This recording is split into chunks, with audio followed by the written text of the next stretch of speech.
La pluie battait violemment contre les immenses baies vitrées du Grand Hôtel Bellevue, l'un des établissements les plus prestigieux de la Côte d'Azur. Les gouttes d'eau ruisselaient comme des larmes sur les vitres, créant un rideau liquide qui déformait la vue sur la Méditerranée. Dans le hall somptueux au marbre de Carrare et au lustre de cristal de Bohême, l'ambiance feutrée contrastait avec la tempête qui faisait rage à l'extérieur. Les clients, tous vêtus de tenues onéreuses, circulaient avec cette élégance désinvolte que seule la richesse peut conférer. Derrière le comptoir de réception en acajou massif, Julie Moreau, 26 ans, ajustait nerveusement son tailleur impeccable. Fille d'un modeste employé de bureau et d'une institutrice, elle avait grandi dans un petit appartement de banlieue en rêvant d'un monde de luxe qu'elle ne côtoyait qu'à travers les magazines. Ce poste de réceptionniste au Grand Hôtel Bellevue représentait pour elle l'aboutissement de ses ambitions. Certes, elle n'était qu'une employée, mais elle évoluait dans un univers de raffinement qui la grisait. Au fil des mois, cette proximité avec l'opulence avait malheureusement développé chez elle une certaine arrogance, un mépris subtil pour ceux qu'elle jugeait indignes de ces lieux. C'est alors qu'un homme poussa la lourde porte à tambour de l'hôtel. Il était environ 22 heures et la réception baignait dans une lumière dorée tamisée. L'inconnu portait un jean délavé, des baskets usées et un sac à dos de randonnée visiblement fatigué par de nombreux voyages. Ses cheveux bruns, légèrement en désordre, goûtaient encore de la pluie et sa barbe de plusieurs jours lui donnait l'air d'un routard qui aurait passé des semaines sur les routes. À première vue, tout en lui criait le voyageur à petit budget, le backpacker qui compte chaque euro et dort dans des auberges de jeunesse. Si cette histoire vous plaît jusqu'à présent, n'hésitez pas à laisser un petit « j'aime » pour m'encourager à continuer. Que pensez-vous de ce début? L'intrigue vous semble-t-elle prometteuse? Julie leva les yeux de son ordinateur et son visage se crispa instantanément. Elle avait développé un sixième sens pour repérer les clients indésirables, ceux qui risquaient de ternir l'image immaculée de l'établissement. Et cet homme-là cochait toutes les cases, tenue négligée, sac à dos, allure, de baroudeur sans le sou. La réceptionniste sentit monter en elle cette irritation familière qu'elle éprouvait face à ce qu'elle considérait comme des intrus dans son temple du luxe. « Excusez-moi, mais je crois que vous vous êtes trompé d'adresse », lança Julie d'un ton sec, sans même laisser à l'homme le temps de s'approcher du comptoir. L'auberge de jeunesse la plus proche se trouve à 15 km d'ici, en direction du centre-ville. Vous ne pouvez pas la rater. L'inconnu s'arrêta net, surpris par cet accueil pour le moins hostile. Il avait l'habitude des réceptions froides dans certains établissements huppés, mais celle-ci dépassait tout ce qu'il avait pu connaître. Un sourire amusé étira lentement ses lèvres, comme s'il savourait déjà une plaisanterie que lui seul comprenait. « Je vous demande pardon ?» répondit-il calmement, sa voix trahissant un léger accent du sud-ouest. « Je cherche effectivement un hébergement pour cette nuit. » Julie ricana, un son désagréable qui résonna dans le hall silencieux. « Monsieur, regardez autour de vous. Nous sommes dans un palace 5 étoiles. Nos tarifs commencent à 800 € la nuit pour la chambre la plus modeste. Je doute sincèrement que votre budget de routard puisse s'aligner sur nos standards. » L'homme au sac à dos fit quelques pas vers le comptoir, ignorant ostensiblement l'attitude méprisante de la réceptionniste. Il observa attentivement le hall somptueux, s'attardant sur les détails de la décoration, les fresques murales réalisées par des artistes de renom, les sculptures contemporaines disposées avec un goût exquis, le piano à queue Steinway qui trônait dans un coin du hall. Son regard était celui d'un connaisseur, pas d'un simple touriste impressionné. « 800 €, dites-vous » murmura-t-il pensivement. « C'est effectivement un tarif. Intéressant. Puis-je voir votre livre des tarifs complets? J'aimerais connaître les prix de vos suites. » Cette demande déstabilisa Julie. D'ordinaire, les backpackers battaient en retraite dès l'annonce des prix, penauds et confus. Mais cet homme semblait au contraire stimulé par l'information. La réceptionniste sentit poindre une première fissure dans sa certitude, mais son orgueil l'empêcha de revoir son jugement. « Écoutez, monsieur », commença Julie en appuyant volontairement sur le monsieur d'un ton condescendant. « Je ne veux pas vous faire perdre votre temps. Nos suites vont de 2 000 à 15 000 € la nuit. La suite présidentielle au dernier étage coûte 25 000 €. Maintenant, si vous cherchez quelque chose de plus accessible, je peux vous indiquer plusieurs établissements qui correspondent mieux à votre situation. » L'inconnu hocha lentement la tête, comme s'il réfléchissait sérieusement à ces informations. Il sortit de sa poche arrière un portefeuille en cuir noir, simple et usé, qui ne payait pas de mine. Julie vit là la confirmation de ses soupçons. Même le portefeuille trahissait la modestie des moyens de cet individu. 25 000 € pour la suite présidentielle, répéta l'homme songeur. Et cette suite est-elle libre ce soir? Julie éclata d'un rire sarcastique qui attira l'attention de quelques clients présents dans le hall. Une dame âgée, couverte de bijoux, tourna la tête dans leur direction, manifestement choquée par ce manque de professionnalisme. « Monsieur, vous me demandez si notre suite présidentielle à 25 000 € la nuit est libre? Mais bien sûr qu'elle est libre. Elle est même libre depuis plusieurs jours. Vous savez pourquoi? Parce que ce genre de suite n'est réservé que par des personnalités d'exception, des chefs d'État, des stars internationales, des magnates de l'industrie, pas par des... Elle s'interrompit, réalisant qu'elle allait franchir une ligne rouge. Mais le mal était fait. Pas par des quoi? Demanda calmement l'inconnu, la défiant du regard. Julie rougit, consciente d'être allée trop loin, mais incapable de faire marche arrière sans perdre la face. Par des personnes qui ne correspondent pas à notre clientèle habituelle, finit-elle par bredouiller. Un silence pesant s'installa. L'homme au sac à dos posa ses mains sur le comptoir en marbre et fixa intensément la réceptionniste. Ses yeux, d'un bleu acier remarquable, semblaient percer l'âme de Julie. Il y avait dans ce regard une profondeur, une intelligence et quelque chose d'indéfinissable qui commença à troubler la jeune femme. « Vous savez, » dit finalement l'inconnu d'une voix douce mais ferme, « j'ai séjourné dans les plus beaux hôtels du monde, du Ritz à Paris au Plaza à New York, en passant par le Savoy à Londres. Et jamais, au grand jamais, je n'ai été accueilli avec un tel mépris, même quand j'étais étudiant et que je portais des vêtements bien plus modestes que ceux-ci. » Ces paroles troublèrent Julie plus qu'elle ne voulait l'admettre. Il y avait dans le ton de cet homme une assurance tranquille, une noblesse naturelle qui contrastait étrangement avec son apparence négligée.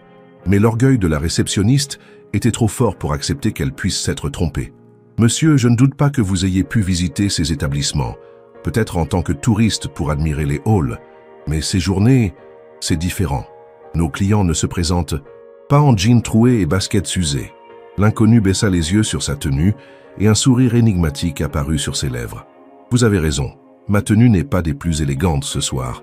J'ai passé la journée à visiter les chantiers de construction du nouveau complexe hôtelier que nous développons près de Cannes.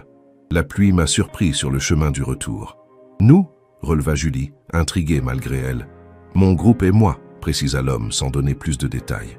La réceptionniste sentit un doute s'immiscer dans son esprit. Et si cet homme disait vrai? Et s'il s'agissait d'un entrepreneur en visite d'affaires dont l'apparence décontractée ne reflétait pas la réalité financière? Mais non, se rassura-t-elle mentalement. Les vrais riches ne se baladèrent pas avec des sacs à dos de randonnée et des baskets trouées. Elle connaissait sa clientèle. « Écoutez, monsieur, » reprit Julie d'un ton qu'elle voulait plus conciliant mais qui restait condescendant. « Je ne veux pas être désagréable, mais j'ai des responsabilités envers l'image de cet établissement. Nos clients paient très cher pour évoluer dans un environnement d'exception. Je suis sûr que vous comprendrez que nous ne pouvons pas... » Elle fut interrompue par l'arrivée de Madame Dubois, la directrice adjointe de l'hôtel. C'était une femme d'une cinquantaine d'années, élégante et expérimentée, qui dirigeait les opérations avec une main de fer dans un gant de velours.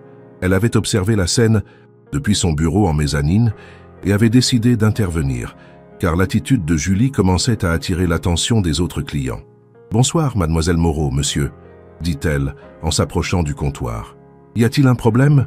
Julie se redressa, soulagée de voir arriver sa supérieure. Elle était certaine qu'elle allait la soutenir et mettre fin à cette situation embarrassante. « Madame Dubois, ce monsieur souhaite réserver une chambre, mais je lui expliquais que nos tarifs et notre standing ne correspondent peut-être pas à ses attentes, » expliqua-t-elle avec un sourire confiant. La directrice adjointe observa attentivement l'inconnu. Contrairement à Julie, elle avait appris au cours de ses 25 années dans l'hôtellerie de luxe à ne jamais juger un client sur sa seule apparence. Elle avait vu trop d'excentriques millionnaires et de milliardaires discrets pour commettre cette erreur. « Je vois », dit-elle calmement. « Et monsieur souhaite quel type d'hébergement ?» L'homme au sac à dos se tourna vers elle avec un sourire reconnaissant. « Bonsoir, madame. Je souhaiterais réserver votre suite présidentielle pour cette nuit. » Un silence stupéfait accueillit cette déclaration. Julie ouvrit la bouche, prête à protester, mais Madame Dubois lui lança un regard qui la fit taire immédiatement. « Très bien, monsieur. Puis-je voir une pièce d'identité et un moyen de paiement ?» demanda-t-elle avec le professionnalisme qui la caractérisait. L'inconnu sortit de son portefeuille usé une carte d'identité française et une carte de crédit. Madame Dubois prit les documents et les examina attentivement. Soudain, son visage changea d'expression. Ses yeux s'écarquillèrent et elle relut plusieurs fois le nom inscrit sur les documents, comme si elle n'arrivait pas à croire ce qu'elle voyait. « Monsieur Alexandre Beaumont ?» balbutia-t-elle, la voix tremblante. Julie fronça les sourcils. Ce nom lui disait vaguement quelque chose, mais elle n'arrivait pas à le situer. En revanche, la réaction de sa supérieure était éloquente. Elle ne l'avait jamais vue dans un tel état de sidération. « C'est exact », confirma l'homme avec un sourire bienveillant. « J'espère que cela ne pose pas de problème ?» Madame Dubois déglutit péniblement. « Monsieur Beaumont, mais nous ne vous attendions pas. Si nous avions su la direction, Monsieur Richardson aurait voulu être prévenu de votre visite. » Julie commençait à comprendre qu'il se passait quelque chose d'important, mais elle ne saisissait toujours pas quoi. Qui était donc cet Alexandre Beaumont pour provoquer une telle réaction chez la directrice adjointe? « Monsieur Richardson n'avait pas à être prévenu, » répondit Alexandre Beaumont d'un ton apaisant. « Je ne suis pas en visite officielle. Je voulais simplement passer une nuit tranquille dans l'un de nos établissements sans tout le protocole habituel. »« Nos établissements ?» répéta Julie, de plus en plus perdue. Madame Dubois se tourna vers elle, le visage blême. « Julie, j'aimerais vous présenter Monsieur Alexandre Beaumont, PDG et propriétaire unique du groupe Beaumont International, qui possède cette chaîne d'hôtels. Monsieur Beaumont est notre patron. » Le monde de Julie s'écroula en une seconde. Elle sentit ses jambes fléchir et dut s'appuyer au comptoir pour ne pas tomber. Le sang quitta son visage et elle eut l'impression que l'air se raréfiait autour d'elle. Alexandre Beaumont. Bien sûr qu'elle connaissait ce nom. Comment avait-elle pu être aussi stupide? Il s'agissait de l'un des hommes les plus riches de France, propriétaire d'une chaîne d'hôtels de luxe qui s'étendait sur les 5 continents. Un milliardaire discret qui apparaissait rarement dans les médias, préférant laisser ses directeurs sous les feux des projecteurs. Je suis désolé, monsieur Beaumont, bredouilla Julie, la voix brisée par l'émotion. Je ne savais pas, Alexandre Beaumont leva une main pour l'interrompre. Vous ne saviez pas qui j'étais, c'est exact. Mais est-ce que cela change quelque chose à la façon dont vous devriez traiter n'importe quel client potentiel? Cette question, posée avec une tranquillité déconcertante, fut plus douloureuse pour Julie que n'importe quel reproche. Elle réalisa soudain l'énormité de son erreur, non seulement professionnelle mais aussi humaine. « Madame Dubois, » continua Alexandre Beaumont, « pourriez-vous s'il vous plaît préparer la suite présidentielle? Et je souhaiterais également qu'une réunion soit organisée demain matin avec l'ensemble du personnel de réception. Il semble que nous ayons quelques points à clarifier concernant nos valeurs d'accueil. »« Bien sûr, monsieur Beaumont. Tout de suite, » répondit la directrice adjointe en s'empressant de pianoter sur son ordinateur. Julie restait figée, incapable de prononcer un mot. Elle venait de commettre la pire erreur de sa carrière, humiliant et rejetant le propriétaire même de l'établissement qu'elle était censée représenter. Elle imaginait déjà la lettre de licenciement, les explications qu'elle devrait donner à ses parents, la honte qui l'accompagnerait longtemps. Alexandre Beaumont semble apercevoir sa détresse. « Mademoiselle Moreau, » dit-il en lisant le badge de la réceptionniste, « j'aimerais que nous ayons une conversation privée demain matin, avant la réunion générale. Pouvez-vous vous libérer vers 8 heures ?» Julie hocha la tête vigoureusement, incapable de refuser quoi que ce soit à cet homme qu'elle avait si gravement offensé. « Oui, bien sûr, monsieur Beaumont, je serai là. »« Parfait, » sourit le milliardaire. « En attendant, puis-je avoir les clés de ma suite?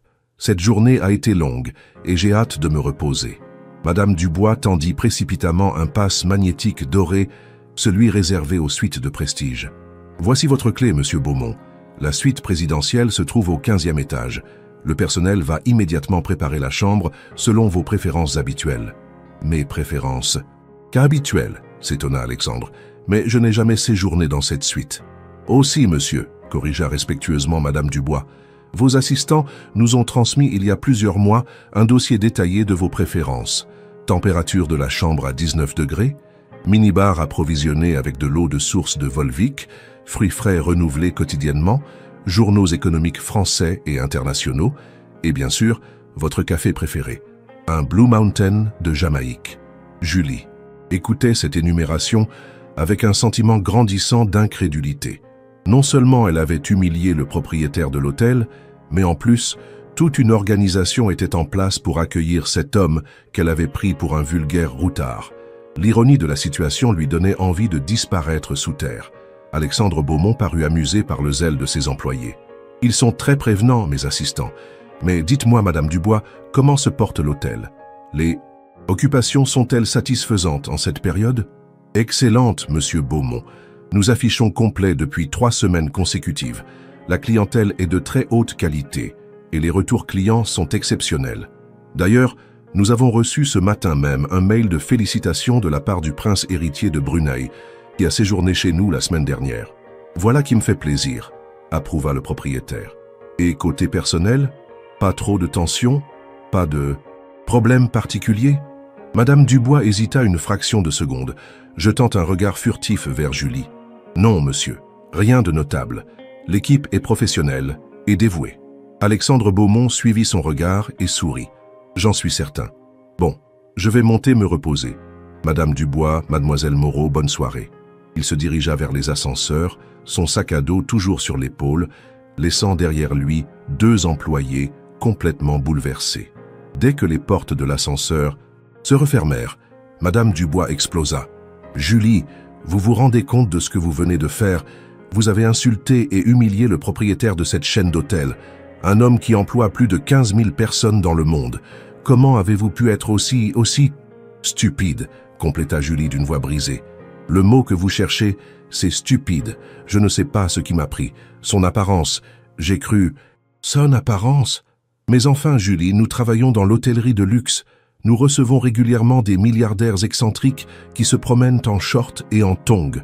Vous devriez savoir qu'on ne juge jamais un client sur ses vêtements. » Julie s'effondra sur sa chaise, la tête entre les mains. « Je sais, j'ai tout gâché. Il va me renvoyer, c'est sûr. Et il aura raison. » Madame Dubois soupira profondément. Malgré sa colère, elle éprouvait une certaine compassion pour cette jeune femme qu'elle avait vue évoluer au cours des derniers mois. Certes, elle avait remarqué chez elle une tendance à l'arrogance, mais elle l'attribuait à son jeune âge et à son inexpérience. « Écoutez, Julie, Monsieur Beaumont est réputé pour être un homme juste mais exigeant. Il ne tolère pas l'incompétence, mais il sait aussi reconnaître les erreurs humaines. Vous avez rendez-vous avec lui demain matin. Préparez-vous bien. Réfléchissez à ce qui s'est passé ce soir, aux leçons que vous pouvez en tirer. Et surtout, soyez honnête, c'est votre seule chance. Vous pensez vraiment qu'il pourrait me donner une seconde chance ? Demanda Julie avec un espoir ténu. Franchement, je n'en sais rien. Mais ce que je sais, c'est que Monsieur Beaumont n'est pas un homme vindicatif. Il cherche toujours à comprendre avant de sanctionner. Montrez-lui que vous avez compris votre erreur, que vous êtes capable d'évoluer. Le reste de la soirée se déroula dans une atmosphère tendue. Julie accueillit les derniers clients avec un professionnalisme mécanique, l'esprit entièrement occupé par ce qui l'attendait le lendemain. Elle revoyait sans cesse la scène, analysant chacune de ses paroles, chacune de ses attitudes. Plus elle y repensait, plus elle prenait conscience de la gravité de son comportement. Vers minuit, alors qu'elle terminait ses tâches administratives, Julie reçut un appel interne. C'était le service. À d'étage. Mademoiselle Moreau, nous avons un souci avec la suite présidentielle. Monsieur Beaumont a appelé pour signaler que le Wi-Fi ne fonctionnait pas correctement dans sa chambre. Pourriez-vous monter voir ce qui se passe? Le cœur de Julie se serra. Elle allait devoir affronter à nouveau l'homme qu'elle avait si mal accueilli. Prenant son courage à 2 mains, elle monta au 15e étage, une tablette à la main pour diagnostiquer le problème de connexion. Elle frappa doucement à la porte de la suite présidentielle. Alexandre Beaumont lui ouvrit, ayant troqué ses vêtements trempés contre un peignoir de l'hôtel. Même en peignoir, il dégageait une prestance naturelle que Julie avait été incapable de déceler quelques heures plus tôt. « Mademoiselle Moreau, merci d'être montée si tard. Le Wi-Fi semble capricieux ce soir. Je suis désolé pour ce dérangement, Monsieur Beaumont. Je vais régler cela immédiatement, » répondit Julie d'une voix mal assurée. Elle entra dans la suite, impressionnée malgré elle par le luxe qui l'entourait. Cette suite qu'elle avait décrite quelques heures plus tôt sans jamais l'avoir visitée était encore plus somptueuse que ce qu'elle avait imaginé. Le salon principal, aux dimensions impressionnantes, offrait une vue panoramique sur la Méditerranée. Les meubles, signés par les plus grands designers, s'harmonisaient parfaitement avec les œuvres d'art contemporain accrochées au mur. « Impressionnant, n'est-ce pas ?» dit Alexandre Beaumont en suivant le regard de la jeune femme. Cette suite a été entièrement redécorée l'année dernière par Philippe Stark lui-même. Elle représente le summum de ce que nous pouvons offrir à notre clientèle. Julie se concentra sur sa tablette, tentant de diagnostiquer le problème de connexion. Ses mains tremblaient légèrement et elle peinait à se concentrer sous le regard bienveillant mais intimidant du propriétaire. « Vous savez, » reprit Alexandre Beaumont en s'installant, dans un fauteuil en cuir, cette suite a accueilli des personnalités extraordinaires. Le président Emmanuel Macron y a séjourné lors de sa dernière visite officielle dans la région. Nous avons aussi reçu Leonardo DiCaprio, qui préparait ici son film sur l'environnement. Et la semaine dernière, comme vous l'a dit Madame Dubois, le prince de Brunei. Julie leva brièvement les yeux de sa tablette. C'est effectivement impressionnant, monsieur. Vous savez ce que tous ces gens ont en commun? Mademoiselle Moreau? Leur richesse? Hasarda Julie, toujours concentrée sur son diagnostic. Alexandre Beaumont éclata de rire, un rire chaleureux qui détendit légèrement l'atmosphère. Non, pas du tout. Ce qu'ils ont en commun, c'est qu'ils sont arrivés ici dans des tenues parfois très décontractées. Le président Macron portait un jean et une chemise simple. DiCaprio était en short et en basket. Quant au prince de Brunei, il était en tenue de jogging. Cette révélation figea Julie. Elle comprenait le message subliminal mais clair que lui envoyait le milliardaire. « J'ai trouvé le problème », annonça-t-elle d'une voix étranglée. Un simple redémarrage du routeur devrait suffire. Elle effectua la manipulation nécessaire et la connexion se rétablit immédiatement. « Parfait. Merci beaucoup, mademoiselle Moreau. Vous êtes très efficace. » Julie rangea sa tablette, prête à partir, mais Alexandre Beaumont la retint. « Avant que vous ne partiez, j'aimerais vous poser une question. Depuis combien de temps travaillez-vous dans l'hôtellerie? » 2 ans, monsieur Beaumont. J'ai commencé dans un hôtel 3 étoiles, puis j'ai rejoint le Grand Bellevue il y a 8 mois. Et qu'est-ce qui vous plaît dans ce métier? Julie hésita, surprise par la question. Le contact avec une clientèle d'exception, l'élégance de l'environnement, la possibilité d'évoluer dans un monde de raffinement. Alexandre Beaumont hocha pensivement la tête. Je vois. Et selon vous, quelle est la qualité la plus importante pour une réceptionniste dans un établissement comme le nôtre? Le professionnalisme, répondit immédiatement Julie. Le professionnalisme, c'est vague. Pouvez-vous être plus précise? Julie réfléchit quelques instants. La capacité à représenter dignement l'image de l'établissement, à faire en sorte que chaque client se sente privilégié d'être ici. Intéressant. Et comment fait-on pour que chaque client se sente privilégié? Cette fois, Julie prit le temps de réfléchir. Elle commençait à comprendre où voulait en venir Alexandre Beaumont, en traitant chacun avec respect et attention, quelles que soient les apparences, finit-elle par dire, la voix plus faible. Exactement, confirma le milliardaire avec un sourire bienveillant. Vous venez de résumer l'essence même de l'hospitalité de luxe. Ce n'est pas la richesse du client qui détermine la qualité de l'accueil. C'est notre capacité à voir en chaque personne qui franchit notre seuil un invité précieux. Julie baissa la tête, rongée par la honte. Je suis désolé, monsieur Beaumont. Je n'ai aucune excuse pour mon comportement de ce soir.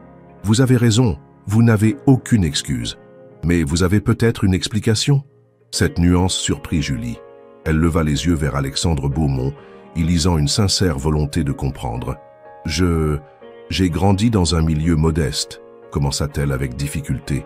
Quand j'ai commencé à travailler ici, j'ai été ébloui par ce monde de luxe. Peu à peu, j'ai eu l'impression d'en faire partie. Et j'ai développé une certaine arrogance. J'ai commencé à mépriser les gens que je jugeais indignes de cet univers, comme si cela me donnait plus de valeur. Alexandre Beaumont l'écouta sans l'interrompre, hochant parfois la tête avec compréhension. C'est un piège dans lequel tombent malheureusement beaucoup de personnes, dit-il finalement. La proximité avec le luxe peut créer une illusion d'appartenance. Mais, voyez-vous, mademoiselle Moreau, le véritable luxe ne se trouve pas dans les dorures et les marbres. Il se trouve dans l'attention que nous portons aux autres, dans notre capacité à créer de l'émotion positive. Comment faites-vous pour rester humble, malgré votre réussite? Osa demander Julie. Alexandre Beaumont sourit, visiblement touché par cette question directe. Vous savez, j'ai commencé ma carrière comme simple bagagiste dans un hôtel de Biarritz. J'avais votre âge, et j'étais aussi impressionné que vous par la richesse de certains clients. Mais j'ai eu la chance d'avoir un directeur d'hôtel exceptionnel qui m'a enseigné que dans l'hôtellerie, Nous sommes tous au service de quelque chose de plus grand que nous, l'art de recevoir. Cette confidence bouleversa Julie. Elle n'arrivait pas à imaginer cet homme qui possédait aujourd'hui des milliards, portant des bagages et nettoyant des chambres. Qu'est-ce qui vous a poussé à continuer? À créer votre propre empire? La passion, tout simplement. La passion de créer des lieux uniques, de former des équipes exceptionnelles, de donner aux gens des souvenirs inoubliables. Chaque hôtel de notre groupe a été pensé pour offrir une expérience unique, authentique. Alexandre Beaumont se leva et se dirigea vers la baie vitrée, contemplant la mer illuminée par la lune. Vous savez, mademoiselle Moreau, ce qui s'est passé ce soir m'a beaucoup fait réfléchir. Pas seulement sur votre comportement, mais sur ma responsabilité en tant que dirigeant. Si vous avez développé cette attitude, c'est peut-être que nous n'avons pas suffisamment bien transmis nos valeurs. Cette remarque surprit Julie. Mais monsieur, vous n'êtes en rien responsable de mon erreur. Si, en partie. Un leader doit s'assurer que sa vision, ses valeurs, soient comprises et partagées par tous. Ses collaborateurs. Manifestement, nous avons un travail à faire dans ce domaine. Il se retourna vers Julie, le regard déterminé. C'est pourquoi j'ai décidé de mettre en place un programme de formation pour l'ensemble de nos équipes de réception. Un programme qui rappellera les fondamentaux de l'hospitalité, mais aussi qui sensibilisera à l'importance du respect de chaque individu. Julie n'en croyait pas ses oreilles. Non seulement Alexandre Beaumont ne semblait pas vouloir la renvoyer, mais en plus il transformait cette crise en opportunité d'amélioration. « Monsieur Beaumont, est-ce que cela signifie que vous me donnez une seconde chance ?» Le milliardaire la regarda intensément pendant quelques secondes qui parurent une éternité à Julie. « Mademoiselle Moreau, je vais vous dire quelque chose que mon mentor m'a dit il y a 20 ans. On ne juge pas une personne sur ses erreurs, mais sur sa capacité à les reconnaître et à en tirer des leçons. Ce soir, vous avez montré cette capacité. Vous avez reconnu votre erreur, vous en avez compris les causes, et je sens chez vous une réelle volonté de changer. » Julie sentit ses yeux s'embuer. Elle n'osait pas espérer que cette conversation prenne une tournure aussi positive. Cependant, continua Alexandre Beaumont d'un ton plus ferme, une seconde chance se mérite. Si je vous maintiens à votre poste, ce sera à certaines conditions. Lesquelles, monsieur? Premièrement, vous allez suivre une formation approfondie sur les valeurs de notre groupe, pas seulement ici, mais dans d'autres établissements de notre chaîne. Vous allez découvrir l'hôtellerie sous un angle différent. Julie hocha vigoureusement la tête. Bien sûr, monsieur, j'accepte. Deuxièmement, vous allez travailler pendant 1 mois comme simple bagagiste dans l'un de nos hôtels. Vous allez redécouvrir les fondamentaux du service, comprendre que chaque poste a sa noblesse. Cette perspective, loin de rebuter Julie, l'excitait presque. Elle y voyait l'opportunité de tout recommencer sur de bonnes bases. Et troisièmement, conclut Alexandre Beaumont avec un sourire malicieux, vous allez rédiger un guide de bonnes pratiques pour l'accueil, basé sur votre expérience. Ce guide sera diffusé dans tous nos établissements. Un guide, mais je ne suis qu'une simple réceptionniste. Justement, qui mieux qu'une personne qui a vécu cette erreur peut expliquer comment l'éviter? Votre témoignage aura plus d'impact que n'importe quel manuel théorique. Julie se sentait submergée par la générosité et la sagesse de cet homme qu'elle avait si maltraité. « Monsieur Beaumont, je ne sais pas comment vous remercier. Je vous promets que vous ne le regretterez pas. Je l'espère, mademoiselle Moreau, mais n'oubliez jamais que cette seconde chance, vous devrez la mériter chaque jour. L'humilité ne s'acquiert pas en une nuit. C'est un travail constant. » Alexandre Beaumont se dirigea vers la porte, signifiant que l'entretien touchait à sa fin. « Une dernière chose, » dit-il en ouvrant la porte. « Demain matin, lors de notre réunion officielle, je ferai comme si cette conversation n'avait jamais eu lieu. Je vous traiterai comme n'importe quel employé ayant commis une erreur. Il faudra que vous fassiez vos preuves devant toute l'équipe. Je comprends, monsieur. Et merci encore. Bonne nuit, mademoiselle Moreau. Reposez-vous bien. Les prochaines semaines vont être intenses. » Julie quitta la suite présidentielle avec un sentiment étrange, mélange de soulagement, de reconnaissance et d'appréhension. Elle avait évité le pire, mais elle savait que le plus difficile restait à venir. Elle devait maintenant prouver qu'elle méritait cette seconde chance exceptionnelle. Le lendemain matin, à 8 heures précises, Julie se présenta dans le bureau de direction, situé au 2e étage de l'hôtel. Elle avait passé une nuit blanche, répétant mentalement ce qu'elle allait dire, analysant ses erreurs, préparant son plan de remédiation. Alexandre Beaumont l'attendait, vêtu cette fois d'un costume sombre impeccablement coupé qui révélait mieux sa stature de grand patron. Le contraste avec l'homme en jean de la veille était saisissant. Madame Dubois était également présente, ainsi que Monsieur Richardson, le directeur général de l'hôtel, un homme d'une 60aine d'années que Julie n'avait encore jamais rencontré. « Mademoiselle Moreau, commença Alexandre Beaumont d'un ton formel, nous sommes réunis ce matin pour évoquer les événements d'hier soir. Pourriez-vous nous expliquer ce qui s'est passé selon votre point de vue ?» Julie prit une profonde inspiration. Elle avait décidé d'être totalement honnête, même si cela devait aggraver son cas. Hier soir, un client s'est présenté à la réception.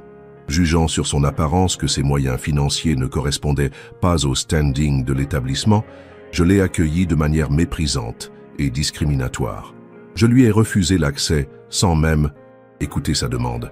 Mon comportement a été indigne de ce que représente cet hôtel et notre groupe. Monsieur Richardson fronça les sourcils. Indigne, c'est le mot.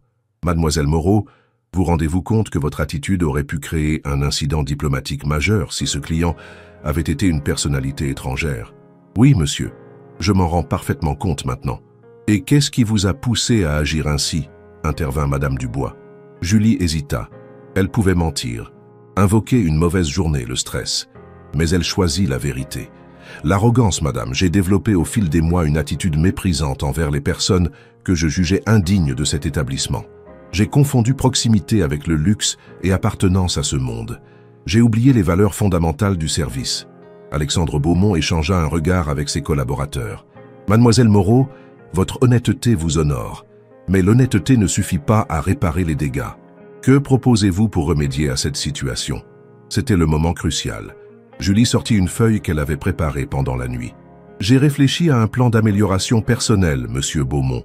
Premièrement, je souhaiterais suivre une formation approfondie sur les valeurs du groupe et les techniques d'accueil. Deuxièmement, je propose de travailler bénévolement quelques heures par semaine dans des associations caritatives pour retrouver le contact avec des réalités diverses. Troisièmement, je souhaiterais rédiger un témoignage sur cette expérience qui pourrait servir de mise en garde pour d'autres employés. Monsieur Richardson parut impressionné par cette approche proactive. C'est une démarche intéressante, mademoiselle Moreau. Mais dites-nous, pourquoi devrions-nous vous faire confiance après un tel écart? Parce que cette erreur m'a ouvert les yeux, monsieur. J'ai pris conscience de mes défauts et je suis déterminé à les corriger. Je sais que les mots ne suffisent pas, mais donnez-moi l'opportunité de le prouver par mes actes. Alexandre Beaumont prit la parole. Mademoiselle Moreau, nous avons décidé de vous offrir une seconde chance, mais celle-ci s'accompagne de conditions strictes. Il énuméra ensuite les mêmes conditions qu'il avait évoquées la veille. Formation, stage comme bagagiste, rédaction du guide. Julie fit mine de découvrir ses propositions, jouant le jeu comme convenu. J'accepte toutes ces conditions, monsieur. Beaumont, quand puis-je commencer? Immédiatement, vous allez d'abord effectuer votre stage de bagagiste dans notre hôtel de Cannes. Une semaine pour retrouver l'humilité, puis vous reviendrez ici pour reprendre progressivement vos fonctions sous la supervision directe de Madame Dubois. Merci, monsieur. Je ne vous décevrai pas. Monsieur Richardson intervint une dernière fois. Mademoiselle Moreau, j'espère que vous mesurez la chance extraordinaire que vous avez. En 20 ans de carrière, je n'ai jamais vu un dirigeant faire preuve d'une telle clémence après un tel incident. Je le mesure parfaitement, monsieur Richardson, et je compte bien me montrer digne de cette confiance. La réunion se termina sur cette note. Julie quitta le bureau avec un mélange de soulagement et de détermination. Elle avait une seconde chance et elle était bien décidée à la saisir. Si vous appréciez cette histoire jusqu'à présent, n'hésitez pas à laisser un j'aime pour m'encourager. Que pensez-vous de l'évolution des personnages? L'intrigue vous tient-elle en haleine? Les semaines qui suivirent furent une véritable révélation pour Julie. Son stage de bagagiste à Cannes lui fit redécouvrir l'hôtellerie sous un angle complètement différent. Porter les bagages, nettoyer les chambres, aider au service d'étage, toutes ces tâches qu'elle avait tendance à mépriser, lui, apparurent sous un jour nouveau. Elle comprit que chaque poste contribuait à la magie de l'expérience client, que chaque employé, du plus humble au plus gradé, avait un rôle essentiel à jouer. La directrice de l'hôtel de Cannes, Madame Bertrand, avait été mise dans la confidence. Elle veilla à ce que Julie vive pleinement cette expérience, sans ménagement particulier. La jeune femme découvrit la fatigue physique des journées longues, la satisfaction du travail bien fait, mais aussi la joie de voir un client sourire après un service rendu avec attention. Un épisode marqua particulièrement Julie. Un couple de retraités américains, visiblement de conditions modestes, séjournaient dans une chambre standard. Ils économisaient depuis des années pour s'offrir ce voyage de rêve en France. Julie, qui portait leurs bagages, fut touchée par leur émerveillement devant chaque détail de l'hôtel. Elle prit le temps de leur expliquer l'histoire du bâtiment, de leur donner quelques conseils pour visiter la région. Le soir, ils vinrent la remercier chaleureusement, disant que son accueil avait rendu leur séjour inoubliable. Ce moment lui fit comprendre que le véritable luxe n'était pas dans le prix payé par le client, mais dans l'attention et l'humanité qu'on lui portait. De retour au Grand Hôtel Bellevue, Julie reprit ses fonctions avec un regard complètement transformé.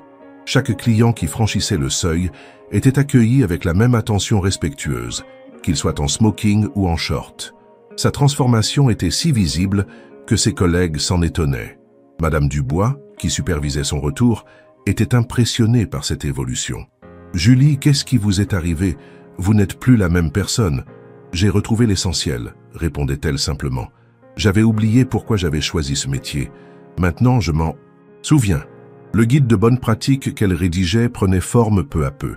Elle y racontait son expérience, analysait ses erreurs, proposait des pistes de réflexion. Ce document, relu et amendé par Alexandre Beaumont lui-même, allait devenir un outil de formation utilisé dans tous les établissements du groupe. 3 mois après l'incident, Alexandre Beaumont organisa une nouvelle visite au Grand Hôtel Bellevue.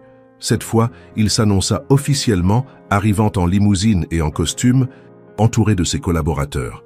Julie l'accueillit avec le professionnalisme parfait qu'elle avait développé, mais aussi avec une chaleur humaine qui n'échappa pas aux milliardaires. Après la visite officielle, Alexandre Beaumont demanda à s'entretenir en privé avec Julie. « Alors, mademoiselle Moreau, comment vous sentez-vous dans vos nouvelles fonctions ?»« Épanoui, monsieur Beaumont.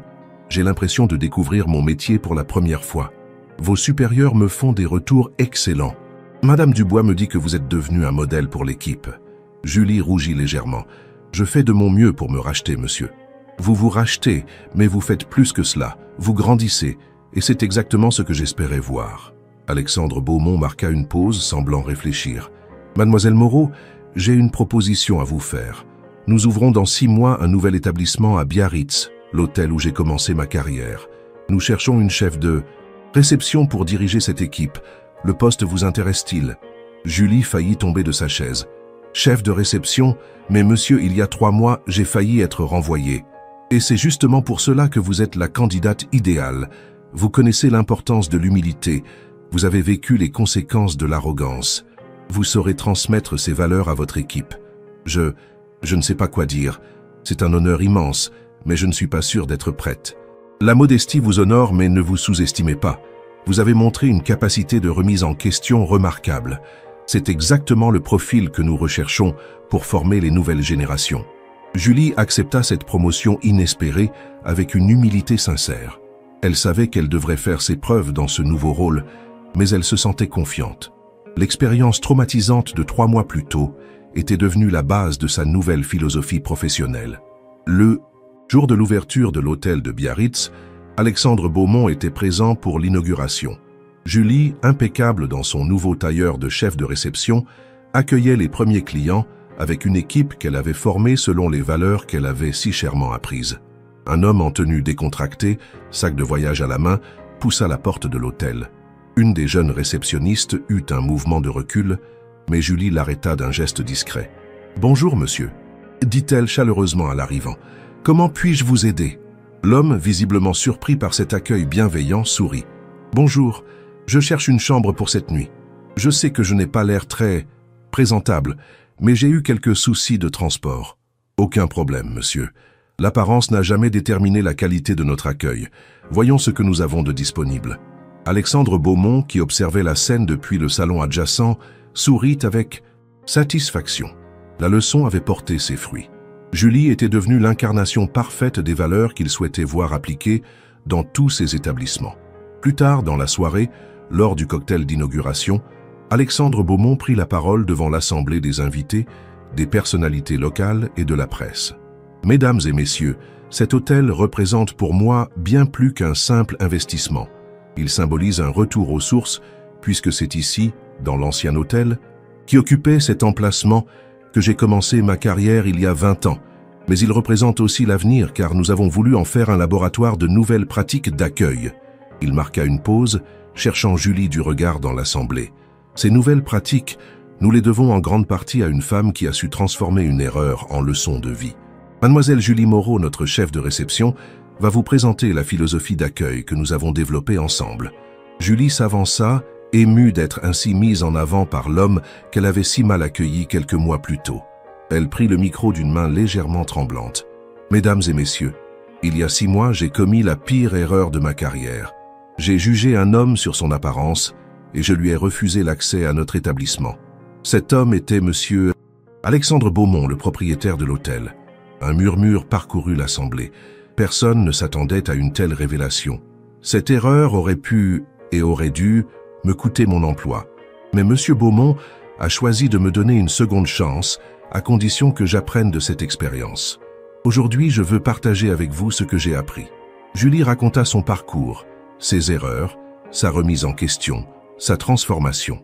Elle expliqua comment l'humilité était devenue la base de sa nouvelle approche professionnelle, comment chaque client était désormais un invité précieux, quelles que soient ses origines ou ses moyens. Le véritable luxe, conclut-elle, ce n'est pas dans le marbre et l'or, c'est dans l'attention que nous portons à chaque personne qui nous fait confiance. C'est dans notre capacité à créer de l'émotion positive, à faire se sentir unique chaque client qui franchit notre seuil. L'Assemblée applaudit chaleureusement. Plusieurs journalistes notèrent cette approche originale, cette transparence rare dans le monde des affaires. Alexandre Beaumont reprit le micro. « Voilà pourquoi j'ai confié à mademoiselle Moreau la direction de cette équipe, parce qu'elle incarne parfaitement nos valeurs, parce qu'elle a su transformer une faiblesse en force, une erreur en sagesse. » La soirée se poursuivit dans une atmosphère détendue. Julie reçut de nombreuses félicitations, mais c'est l'approbation d'Alexandre Beaumont qui lui importait le plus. « Vous avez été parfaite ce soir, » lui dit le milliardaire. « Votre témoignage était juste et touchant. Je suis fier de vous. Merci, monsieur Beaumont. Je n'oublierai jamais cette leçon. J'espère bien, mais n'oubliez pas non plus de regarder vers l'avant. Vous avez un bel avenir dans notre groupe. Peut-être un jour dirigerez-vous plusieurs établissements, qui sait. » Cette perspective excitait Julie, mais elle gardait les pieds sur terre. « Une étape à la fois, monsieur. J'ai encore beaucoup à apprendre. » C'est exactement l'état d'esprit qu'il faut conserver. La remise en question permanente, l'humilité, la volonté d'apprendre. Ce sont ces qualités qui font les grandes leaders. 2 ans plus tard, Julie dirigeait effectivement 3 établissements du groupe dans le sud-ouest. Son histoire était devenue légendaire dans la chaîne, un exemple parfait de seconde chance réussie. Le guide qu'elle avait rédigé était utilisé dans toutes les formations, et son témoignage inspirait de nombreux employés. Un soir, alors qu'elle effectuait sa tournée habituelle dans l'un de ses hôtels, Julie vit une jeune réceptionniste avoir une attitude méprisante envers un client à l'apparence négligée. Elle intervint immédiatement avec la même bienveillance qu'Alexandre Beaumont avait eue envers elle. « Camille, dit-elle à la jeune employée, puis-je vous voir en privé un instant ?» Dans son bureau, Julie raconta son histoire à la jeune femme, lui expliquant les dangers de l'arrogance et l'importance du respect. Camille, d'abord sur la défensive, finit par comprendre son erreur. « Mademoiselle Moreau, comment puis-je me rattraper ?» En retournant immédiatement auprès de ce client pour vous excuser et lui offrir le meilleur service possible. Et en vous souvenant que chaque personne qui entre ici mérite notre attention, quels que soient ses vêtements ou son apparence. Camille suivit ce conseil et réussit à transformer un client mécontent en ambassadeur de l'établissement. Cette expérience lui servit de leçon pour toute sa carrière. Ainsi, l'histoire de Julie continuait à essaimer, créant un cercle vertueux d'humilité et de respect dans toute la chaîne d'hôtels. L'erreur commise cette nuit pluvieuse au Grand Hôtel Bellevue était devenue, paradoxalement, l'une des meilleures choses qui soit arrivée au groupe Beaumont International. Alexandre Beaumont, observant ses évolutions depuis son bureau parisien, souriait en pensant à cette nuit où une simple réceptionniste avait failli le chasser de son propre hôtel. Cette anecdote, qu'il racontait souvent lors de ses conférences sur le management, illustrait parfaitement sa philosophie.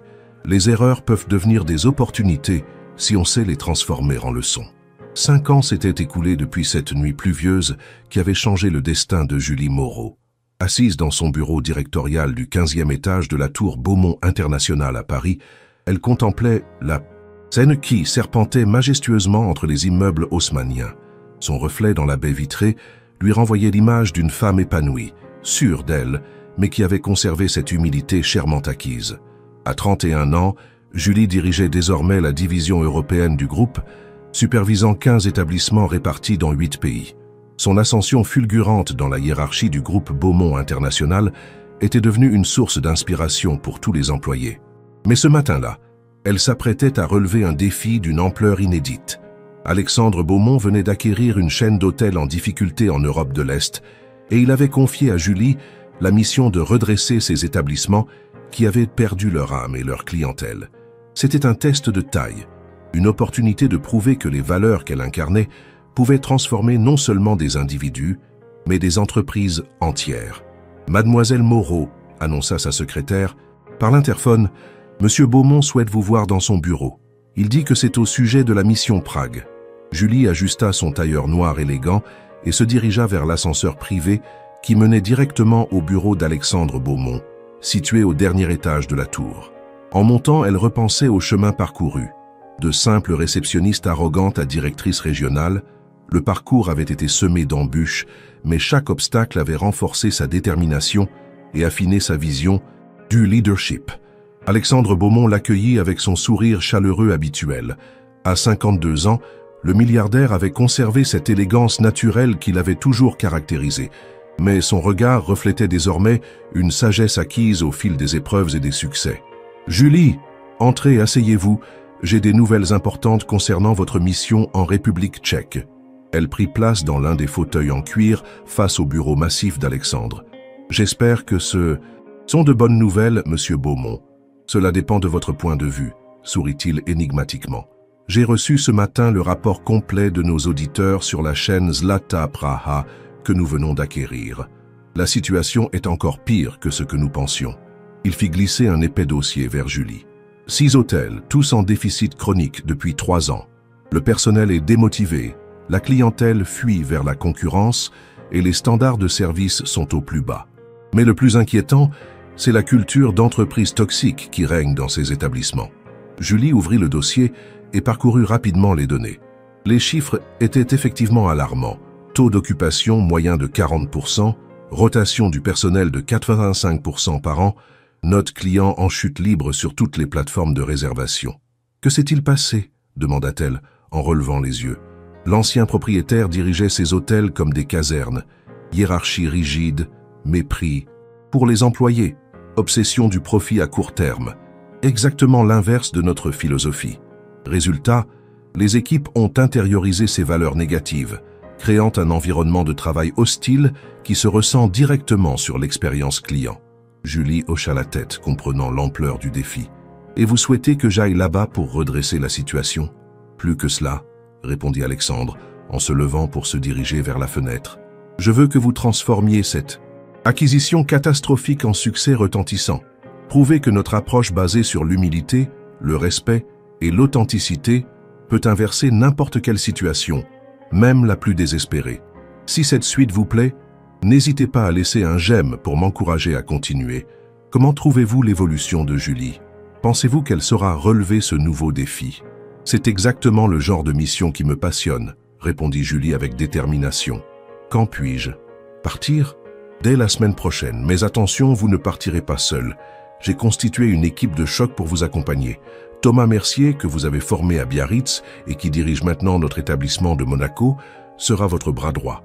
Nous enverrons également Sarah Chen, notre spécialiste en ressources humaines, et Marco Silva, notre expert en rénovation hôtelière. Julie sourit en entendant le nom de Thomas. Le jeune homme qu'elle avait sauvé de la même erreur qu'elle avait commise était devenu un directeur d'hôtel exceptionnel, appliquant à la lettre les principes d'humilité et de respect qu'elle lui avait transmis. « Excellente équipe », approuva-t-elle. « Quelle est la feuille de route ?» Alexandre retourna s'asseoir et sortit un planning détaillé. 6 mois pour redresser la barre. 1er mois. Diagnostic approfondi et mise en place des nouvelles procédures. 2e et 3e mois. Formation intensive du personnel existant et recrutement. Ciblé. 4e et 5e mois. Rénovation et lancement de la nouvelle offre. 6e mois. Évaluation des résultats et ajustements. « Et si nous n'y arrivons pas ?» demanda Julie, toujours pragmatique. « Nous y arriverons », répondit Alexandre avec conviction. « Vous savez pourquoi j'ai confiance en vous, Julie ? parce que vous avez vécu cette transformation de l'intérieur. Vous savez ce que c'est que de toucher le fond et de remonter. Cette expérience personnelle est votre plus grande force.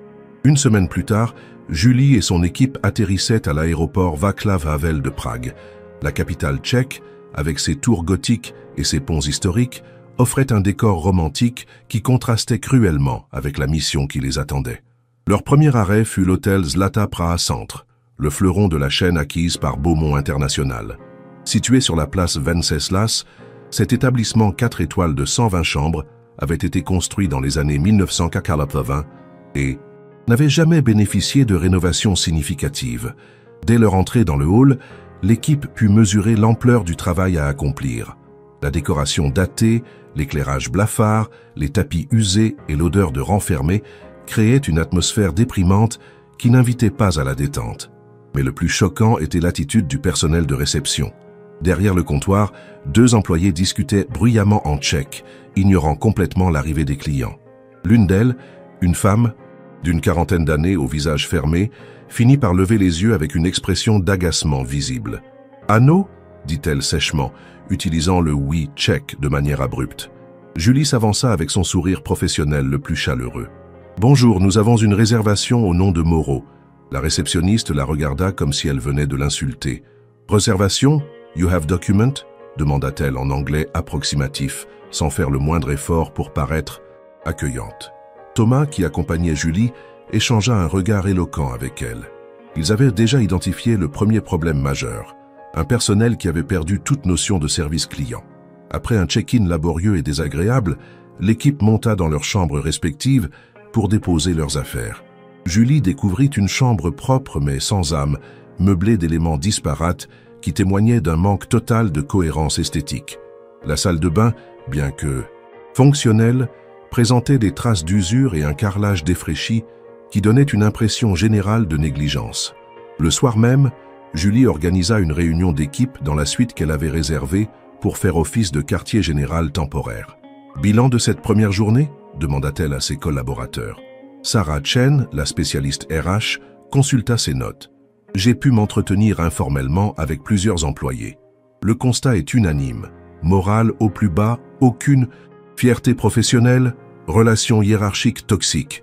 Beaucoup me disent donc qu'il ne reste que par nécessité économique. » Marco Silva, l'expert en rénovation, enchérina. « Côté infrastructure, c'est un désastre. Tout est à refaire. Décoration, mobilier, éclairage, système de climatisation. Les chambres sentent l'humidité. Et j'ai repéré plusieurs problèmes de plomberie. » Thomas, qui avait passé l'après-midi à observer les opérations, ajouta « Le plus grave, c'est l'attitude générale. J'ai vu des clients partir après avoir été mal accueillis. Un couple de touristes américains a annulé sa réservation de 3 nuits après seulement 1 heure sur place. » Julie prit des notes méticuleusement. « Bien, nous avions prévu que ce serait difficile. Maintenant, établissons notre stratégie. Sarah, je veux que vous organisiez des entretiens individuels avec tous les employés. Objectif, comprendre leur motivation, leur frustration, identifier ceux qui sont prêts à embarquer dans notre transformation. Entendu? Et ceux qui ne veulent pas changer? Nous leur donnerons toutes les chances de s'adapter. Mais s'ils persistent dans leur attitude négative, nous devrons nous séparer d'eux. Nous ne pouvons pas construire une nouvelle culture d'entreprise avec des éléments toxiques. » Julie se tourna vers Marco. « Pour les rénovations, nous allons procéder par phase. Commencez par établir un diagnostic précis et préparez-moi un plan de travaux échelonné sur 4 mois. Priorité absolue, hall d'accueil et première impression. C'est parti. J'ai déjà repéré plusieurs prestataires locaux qui pourraient nous aider. » Enfin, elle s'adressa à Thomas. « Toi, tu vas être mon observateur privilégié. Je veux que tu identifies les leaders naturels parmi le personnel, ceux qui pourraient devenir nos ambassadeurs du changement. » Le lendemain matin, Julie décida de commencer par ce qui lui tenait le plus à cœur, rencontrer individuellement chaque membre du personnel. Elle avait appris qu'on ne pouvait transformer une entreprise sans d'abord comprendre les individus qui la composent.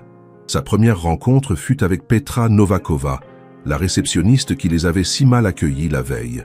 Âgée de 43 ans, Petra travaillait dans cet hôtel depuis 15 ans et avait vu défiler plusieurs directions. Assise face à Julie dans le petit bureau de la direction, elle arborait une expression méfiante et fermée. Madame Novakova, commença Julie en anglais, j'aimerais d'abord vous remercier de prendre le temps de me rencontrer. Petra haussa les épaules. I have no choice. New boss, new rules. Détendez-vous, ce n'est pas un interrogatoire. J'aimerais simplement comprendre votre point de vue sur cet hôtel, vos conditions de travail, vos attentes. Cette approche bienveillante sembla surprendre Petra. Visiblement, elle n'avait pas l'habitude qu'on sollicite son opinion. You really want to know? Demanda-t-elle avec scepticisme. Absolument. Vous connaissez cet établissement mieux que quiconque. Votre expertise m'intéresse. Petra resta silencieuse quelques instants, puis se décida à parler. This place, it was good hotel, long time ago. But then, old management, they treat us like dirt. No respect, only criticism. Clients complain, we get blamed. Equipment broken, no repair, no training, no support. Julie écoutait attentivement, prenant des notes. Et qu'est-ce qui vous fait rester? I need job. In Czech Republic. Not easy to find. Work at my age. But I am tired, very tired. Petra, dit Julie en se penchant légèrement vers elle. Et si je vous disais qu'on peut changer tout ça? Que vous pourriez retrouver la fierté de votre travail? La réceptionniste la regarda avec un mélange d'espoir et de scepticisme. Many managers say this. Nothing change. Je vous comprends. Mais moi, j'ai vécu cette transformation de l'intérieur. Il y a quelques années, j'étais une réceptionniste arrogante qui méprisait les clients. J'ai failli perdre mon emploi à cause de mon attitude. Mon patron m'a donné une seconde chance et aujourd'hui, je dirige 15 hôtels. Cette révélation surprit visiblement Petra. You were receptionist? Oui, exactement comme vous. Et si j'ai pu changer, vous aussi vous le pouvez. Mais pour cela, j'ai besoin de votre aide. Pour la première fois depuis le début de l'entretien, Petra sourit légèrement. What you want me to do? D'abord, donnez-moi une chance de vous prouver que nous sommes différents. Ensuite, si vous décidez de nous faire confiance, aidez-moi à convaincre vos collègues que le changement est possible. Cet entretien avec Petra fut révélateur de l'état d'esprit général qui régnait dans l'hôtel. Au cours de la semaine suivante, Julie rencontra tous les employés, femmes de chambre, bagagistes, personnel de restauration, maintenance. Partout, elle trouvait la même lassitude, la même méfiance, mais aussi parfois une lueur d'espoir quand elle racontait sa propre histoire. L'un des moments les plus marquants fut sa rencontre avec Viktor Svoboda, le chef de cuisine de 48 ans. Ancien élève d'une prestigieuse école culinaire, Viktor avait autrefois dirigé la cuisine d'un restaurant étoilé. Les difficultés économiques l'avaient contraint à accepter ce poste dans l'hôtel, où ses talents étaient gaspillés dans la préparation de plats industriels sans saveur. « Monsieur Svoboda, lui dit Julie lors de leur entretien, j'ai goûté votre cuisine, elle manque d'âme. » Viktor sursauta, visiblement choqué par cette franchise brutale, mais Julie continua. « Et je sais pourquoi. Parce qu'on vous a enlevé votre passion. On vous a forcé à cuisiner de la nourriture que vous méprisez pour des clients qu'on vous a appris à considérer comme indifférents. » Le chef baissa la tête. « You understand? Yes, I hate what I cook here, but I have family. I need salary. » Et si je vous redonnais la liberté de créer? Si je vous donnais un budget pour proposer une vraie cuisine tchèque authentique, digne de vos talents? Les yeux de Viktor s'illuminèrent pour la première fois. You would do this? À une condition, que vous m'aidiez à former vos équipes dans le même esprit de fierté et d'excellence que vous portiez autrefois. Cette conversation marqua un tournant. Viktor devint rapidement l'un des ambassadeurs les plus enthousiastes de la transformation. Sa passion retrouvée pour la cuisine se transmit à ses équipes. Et bientôt, l'odeur de vrais plats préparés avec amour remplaça celle des plats réchauffés qui régnaient auparavant dans l'hôtel. Parallèlement aux rencontres individuelles, Julie mit en place des sessions de formation collective. Elle avait fait venir de Paris Camille Rousseau, l'ancienne réceptionniste qu'elle avait elle-même formée à Biarritz et qui était devenue formatrice spécialisée dans les valeurs d'accueil Beaumont. La première session de formation eut lieu dans la salle de conférence de l'hôtel, transformée pour l'occasion en espace d'apprentissage convivial. 15 employés étaient présents, certains volontaires, d'autres visiblement contraints par leur hiérarchie. « Bonjour à tous », commença Camille avec son sourire rayonnant. « Je m'appelle Camille, et il y a 3 ans, j'étais exactement comme certains d'entre vous, démotivé, aigri, persuadé que mon travail ne servait à rien. » Cette accroche surprit l'assemblée. Les employés s'attendaient à un discours moralisateur, pas à ce témoignage personnel. « Que s'est-il passé ?» continua Camille. « j'ai rencontré quelqu'un qui m'a fait comprendre que dans l'hôtellerie, nous ne vendons pas seulement des chambres. Nous vendons des émotions, des souvenirs, des moments de bonheur. Elle marqua une pause et balaya l'assemblée du regard.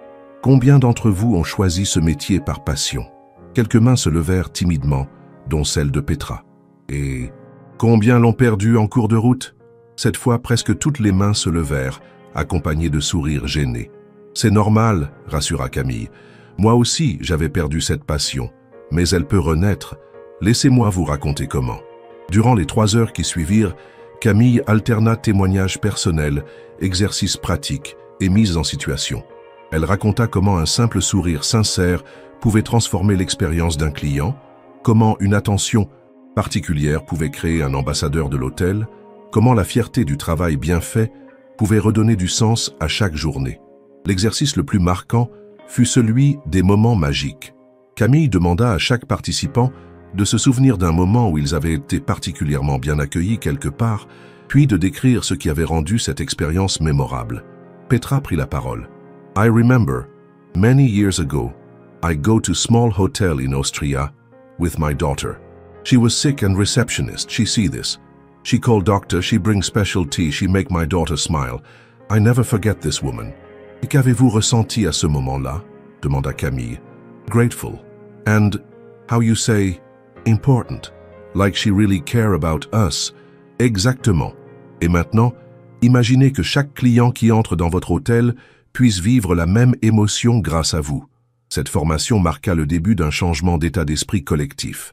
Les employés commencèrent à comprendre qu'ils avaient le pouvoir de transformer l'expérience de leurs clients et par ricochet, leur propre satisfaction professionnelle. Mais le véritable test arriva 2 semaines plus tard, quand Julie décida d'organiser ce qu'elle appelait l'opération client mystère inversé. Au lieu d'envoyer de faux clients pour évaluer le service, elle proposa à l'équipe de l'accompagner incognito dans d'autres hôtels de Prague pour observer les bonnes pratiques. Cette sortie pédagogique eut lieu un samedi après-midi. Julie avait choisi 3 établissements de standing différents, un hôtel de luxe international, un boutique hôtel local réputé et un établissement économique mais bien noté par les clients. Dans le premier hôtel, l'équipe tchèque découvrit avec émerveillement le niveau de raffinement de l'accueil. Personnel souriant, anticipation des besoins, attention aux détails. Petra chuchota à Julie. « They make it look so easy, but I see, it's not just. Smell, they really listen to client. » Dans le boutique hôtel, c'était l'authenticité qui frappait. Décoration reflétant la culture locale, personnel passionné racontant l'histoire de Prague, ambiance chaleureuse et familiale. Victor, qui accompagnait le groupe, fut particulièrement inspiré par la carte du restaurant, qui mettait à l'honneur les spécialités tchèques revisitées avec créativité. Enfin, dans l'hôtel économique, ils découvrirent qu'on pouvait offrir un excellent service, même avec des moyens limités. La propreté irréprochable, l'efficacité du personnel et la sincérité de l'accueil compensaient largement la simplicité des installations. Sur le chemin du retour, les commentaires fusaient. Did you see how they remember client's name after 5 minutes? The bathroom in luxury hotel, so clean you can see yourself in every surface. But economic hotel, they have no marble, no gold, but client look happy when they leave. Set experience immersive eut un impact considérable sur l'équipe. Pour la première fois, ils voyaient concrètement ce que signifiait excellence du service et comprenaient que c'était à leur portée. De retour à l'hôtel Zlata Praha Centre, Julie lança la phase suivante de la transformation, la mise en place de nouveaux standards opérationnels. Mais contrairement aux anciennes méthodes autoritaires, elle impliqua le personnel dans la définition de ces standards. Elle organisa des ateliers participatifs où chaque département était invité à proposer ses propres améliorations. L'atelier réception fut particulièrement productif. Petra, désormais convertie à la nouvelle approche, proposa plusieurs idées innovantes. We could have small map of Prague with our recommendations. Not tourist trap, but real good places where local people go. And what if we learn few words in language of clients? Just hello and thank you in English, German, French. Also, when client arrive late and tired, we could offer herbal tea. Victor make very good chamomile tea. Ces propositions furent immédiatement validées et mises en œuvre. Petra elle-même se porta volontaire pour apprendre les bases de l'anglais, de l'allemand et du français, montrant un enthousiasme qu'elle n'avait plus manifesté depuis des années. L'atelier cuisine avec Victor fut tout aussi fructueux. Le chef présenta un projet ambitieux de refonte complète de la carte, axé sur la gastronomie tchèque moderne. Il proposa également d'organiser des soirées thématiques mettant à l'honneur les spécialités régionales, avec dégustation de bières locales et animation musicale traditionnelle. « Monsieur Svoboda, dit Julie après sa présentation, votre projet est exactement ce que j'espérais. Vous avez carte blanche pour le mettre en œuvre. » Les yeux du chef s'embuèrent d'émotion. « Thank you, Madame Moreau. You give me back my pride. » Pendant que l'équipe humaine se transformait, Marco Silva orchestrait la rénovation physique de l'établissement. Le challenge était de taille. Moderniser l'hôtel tout en conservant son caractère historique et en restant dans les budgets alloués. La première phase concernait le hall d'accueil. Marco avait opté pour un concept Prague moderne, conservation des éléments architecturaux originaux, colonnes en marbre, moulures au plafond, mais modernisation de l'éclairage, du mobilier et de la décoration. Le comptoir de réception fut entièrement redessiné pour favoriser l'interaction avec les clients et un coin, salon confortable fut créé près de l'entrée. Le jour de la réouverture du hall rénové, l'émotion était palpable. Petra, découvrant son nouvel espace de travail, eut du mal à retenir ses larmes. « It's beautiful », murmura-t-elle. « I feel professional again ». Cette rénovation eut un effet psychologique immédiat sur l'ensemble du personnel. Travailler dans un environnement beau et moderne redonnait de la fierté et motivait les équipes à maintenir ce niveau d'excellence. Les transformations se succédaient à un rythme soutenu. Sarah Chen avait mis en place un système de reconnaissance du personnel qui récompensait les initiatives positives et les excellents retours clients. Chaque semaine, un Employee of the Week était mis à l'honneur, avec une prime et un article dans le journal interne de l'hôtel. Thomas, de son côté, avait organisé un système de parrainage où les employés les plus motivés encadraient les nouveaux arrivants, transmettant les valeurs Beaumont de manière peer-to-peer. Au bout de 3 mois, les premiers résultats étaient visibles. Le taux d'occupation était passé de 40% à 65%. Les notes clients sur les plateformes de réservation avaient progressé de 6,2/10 à 7,8/10 et surtout, le turnover du personnel avait chuté drastiquement. Mais le véritable tournant eut lieu lors d'un incident qui aurait pu tourner au désastre. Un samedi soir, un groupe de 15 hommes d'affaires japonais arriva à l'hôtel pour un séjour de 3 jours.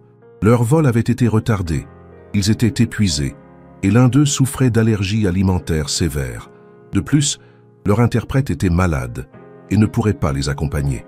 L'ancien personnel aurait paniqué face à cette situation complexe. Mais l'équipe transformée réagit avec efficacité et créativité.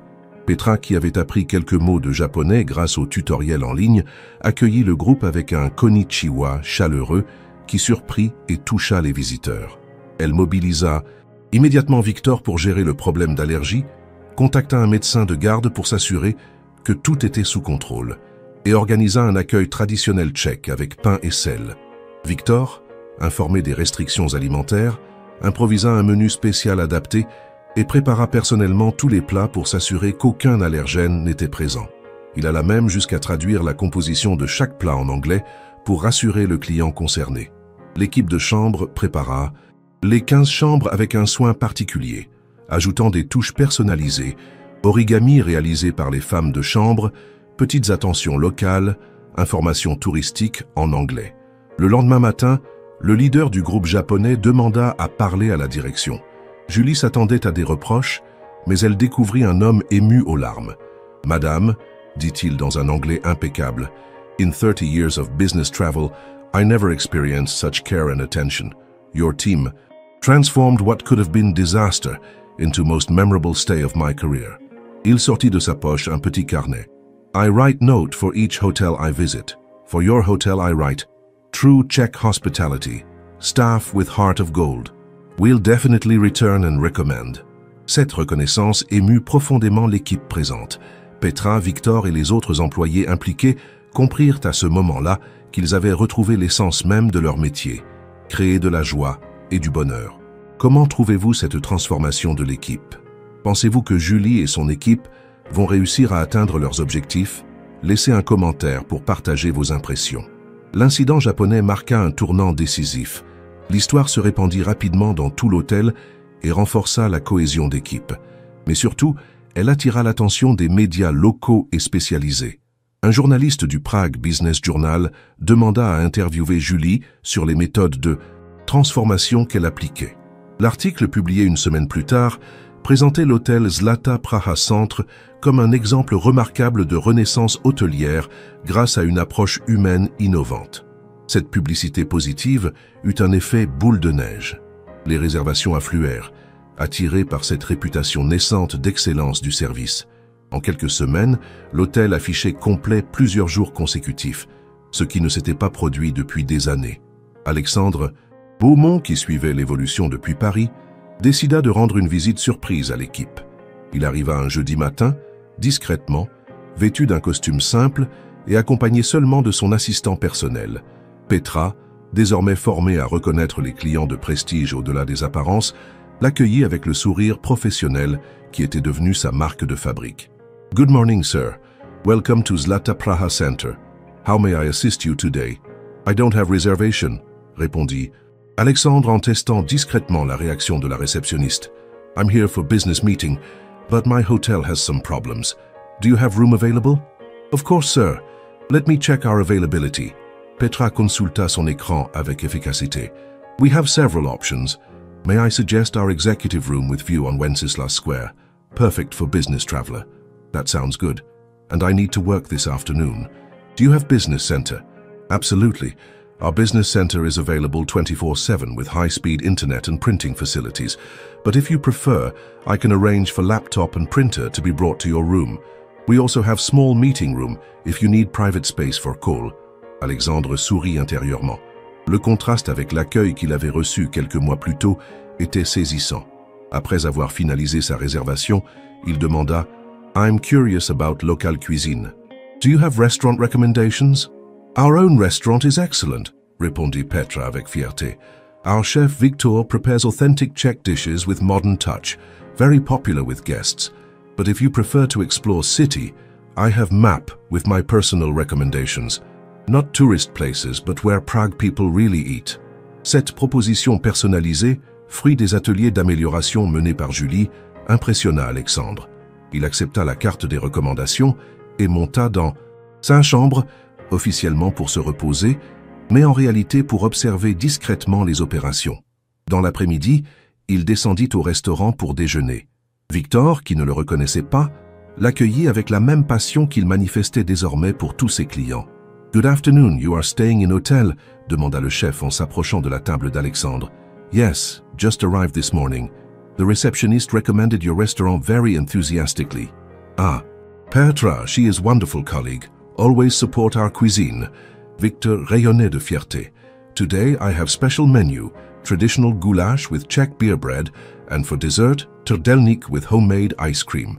You like to try? »« That sounds perfect. » Alexandre dégusta un repas délicieux, préparé avec une passion évidente.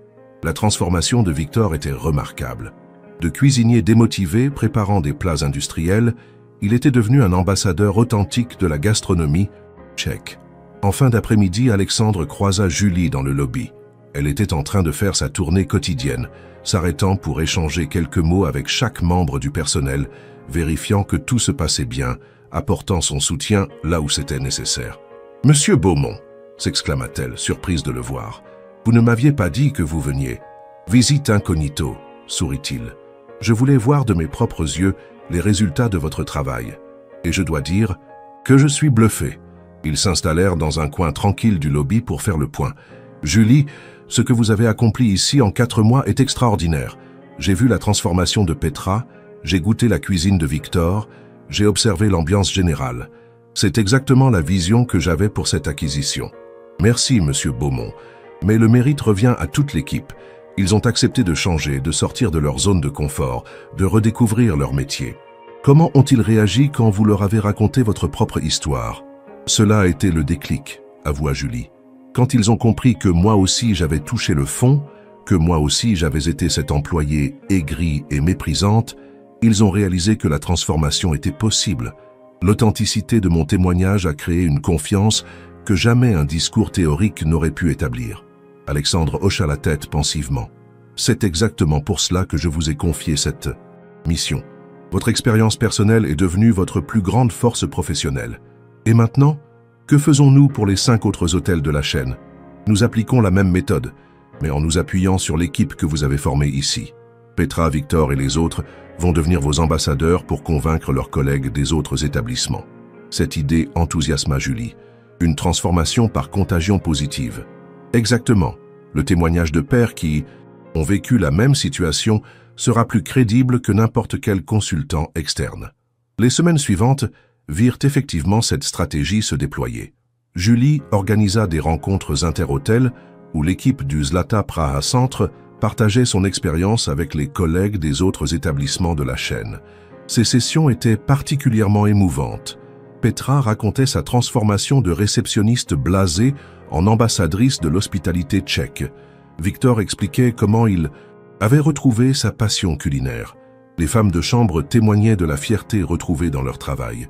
Mais le plus touchant était le témoignage de Milan, un jeune bagagiste qui avait failli démissionner avant l'arrivée de Julie. Il expliquait comment les nouvelles formations lui avaient fait comprendre l'importance de son rôle dans l'expérience client. « Before », disait-il avec son anglais approximatif, mais sa sincérité évidente, « I think I am just carrying bags, not important work. But now I understand. I am first person client see when arrive, last person when leave. I can make their day good or bad. This is big responsibility. » Ces témoignages authentiques eurent un impact considérable sur les équipes des autres hôtels. La transformation s'accéléra, chaque établissement trouvant sa propre voie tout en respectant les valeurs communes du groupe. Au bout de 6 mois, les résultats dépassaient toutes les espérances. La chaîne Zlata Praha avait non seulement retrouvé la profitabilité, mais était devenue une référence en matière d'hospitalité à Prague. Les 6 hôtels affichaient des taux d'occupation supérieurs à 85%, les notes clients atteignaient 8,5-10 en moyenne, et le turnover du personnel était tombé à moins de 10% par an. Plus important encore, cette réussite avait créé un effet d'entraînement sur l'ensemble du groupe Beaumont International. D'autres directeurs régionaux demandaient à Julie de venir partager son expérience et ces méthodes commençaient à être appliquées dans d'autres pays. La reconnaissance vint également de l'extérieur. Le magazine European Hospitality Awards décerna à Julie le prix de Manager of the Year pour sa transformation exceptionnelle de la chaîne tchèque. Lors de la cérémonie de remise des prix à Londres, elle eut l'occasion de rencontrer d'autres leaders de l'industrie et de partager sa philosophie du management par l'humilité. Dans son discours d'acceptation, Julie revint sur son parcours. « Il y a 6 ans, j'étais une réceptionniste arrogante qui a humilié le propriétaire de son propre hôtel. Cette erreur aurait pu être la fin de ma carrière. Au lieu de cela, elle est devenue le fondement de ma réussite. Car j'ai appris que dans l'hôtellerie comme dans la vie, l'humilité n'est pas une faiblesse, c'est une force. C'est cette humilité qui nous permet de comprendre nos clients, de respecter nos équipes et de créer ces moments magiques qui transforment un simple séjour en souvenir inoubliable. » L'assistance, composée des plus grands noms de l'hôtellerie mondiale, se leva pour applaudir.